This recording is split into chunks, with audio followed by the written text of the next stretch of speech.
जी तो लहे लहे लहर देतौ गे छौड़ी।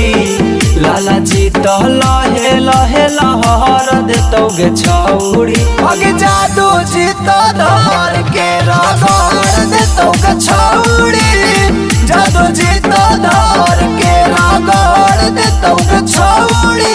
बाबा नाता जो बन लाल कहर देतौ गे छौड़ी।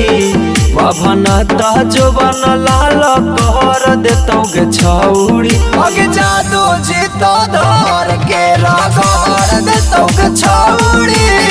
जादू जी तो धर के रगड़ देतौ गे छौड़ी।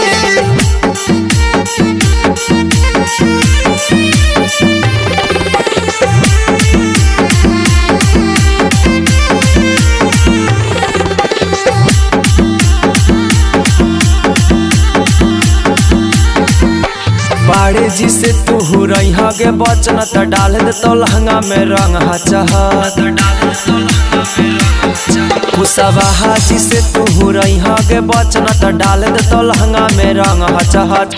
चौधरी जी तो दर भी तहर देतौ गे छौड़ी।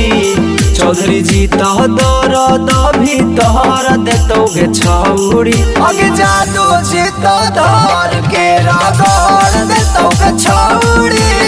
जादू जी तो धर के रगड़ देतौ गे छौड़ी।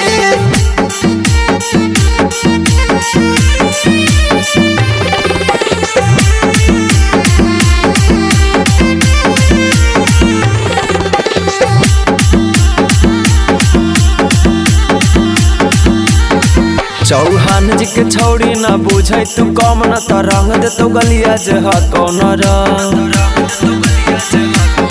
पासवान जी के छौड़ी न बुझै तू कम न त रंग देतौ गलिया जे ह कौन रंग। अगे अंकित मिलन मौका मिलते कहर देतौ गे छौड़ी।